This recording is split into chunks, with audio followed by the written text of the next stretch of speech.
کی صورتحال پر بات کریں تو جو حماس کے ملٹری کمانڈر ہیں بخاری صاحب، وہ یہ کہتے ہیں کہ پاکستان سمیت دنیا بھر کے جو مسلمان ہیں نا، وہ فلسطین کی جانب مارچ کریں، ایک طرح سے دباؤ بڑھائیں جو کہ اسرائیل پر ہو اور ویسٹ پر ہو۔ آپ کو یاد ہوگا کہ جو اسماعیل ہانیہ ہیں انہوں نے بھی ایک دفعہ یہ کہا تھا کہ ہماری ساری امیدیں پاکستان سے ہیں جی۔ اس لیے اس کی دو وجوہات ہیں، ایک تو یہ کہ پاکستان ہمیشہ مسلم کازز کے ساتھ بڑا آؤٹ رائٹلی کھڑا رہا ہے، اور دوسری بڑی وجہ یہ ہے کہ اب ہم نیوکلیر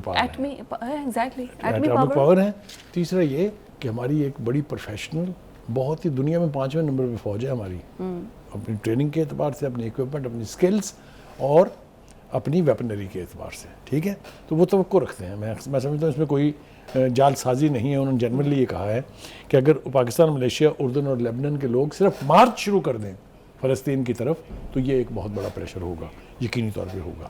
اب دیکھنا یہ ہے کہ ہماری لیڈرشپ جو ہے وہ یہ فیصلہ کر پاتی ہے کہ نہیں کر پاتی ہے، کیونکہ ہم نے 2-3 جگہ بہت بڑا لیٹ ڈاؤن کیا ہے۔ ہم نے کشمیر میں سب سے بڑا لیٹ ڈاؤن کیا ہے کہ ہم نے اس کو انیکس ہونے دیا اور ہم خاموش بیٹھے رہے۔ میرا اشارہ آپ سمجھ رہی ہیں کس کی حکومت تھی تب، 2019 میں ہوا نا، یہ معلوم ہے نا آپ کو کون تھا؟ جا کے ایک یونائٹڈ نیشن میں تقریر کرنے سے کچھ نہیں ہوتا، آپ کو فیصلے کرنے چاہیے۔ ہم سدا یہ کہتے رہے ہم اخلاقی اور سیاسی مدد کریں گے، کیوں بھائی؟ ہمیں ان کی ایکشن کہاں ہے؟ Where is the action? Any way یہی حال فلسطین کا ہے۔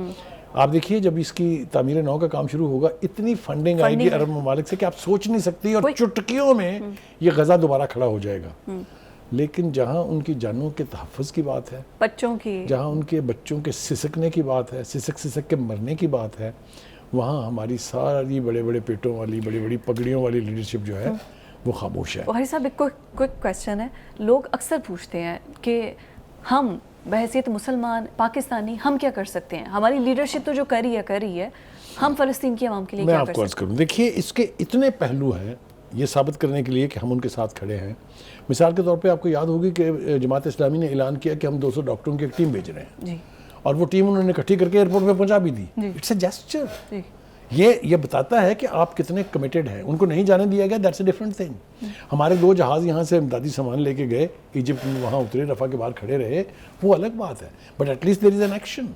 اسی طریقے سے اگر مسلمان ممالک یہ اعلان کر دیں کہ اگر آپ نے رفح پہ اٹیک کیا تو رفح کا دفاع ہم کریں گے، میں دیکھتا ہوں کہ اسرائیل کے باپ میں بھی جرأت ہے کہ وہ اس طرف کا رخ کر، اتنا پنگا تو نہیں لے گا نا، مگر کیا ہم یہ کہیں گے؟ اس لیے یہ بہت مشکل بات ہے جو میں کہنے جا رہا ہوں، بٹ آخری جملہ ہے، چونکہ مسلمان ممالک میں اکثریت جو ہے وہاں ان پاپولر لیڈرز ہیں جو قبضہ کیے ہوئے ہیں حکومتوں پر، اس لیے وہاں عوام کی خواہش اور عوام کے جذبات کا کوئی احترام نہیں ہے۔ اصل میں لائے ہوئے ہیں نا، وہ اپوائنٹ کیے گئے ہیں وہاں پر، عوام کی خواہش کے مطابق نہیں ہے، مسلط کیے گئے ہیں۔ بالکل بالکل، بہت شکریہ بخاری صاحب۔ ناظرین، یہ تھا ہمارا آج کا پروگرام، اجازت دیجیے۔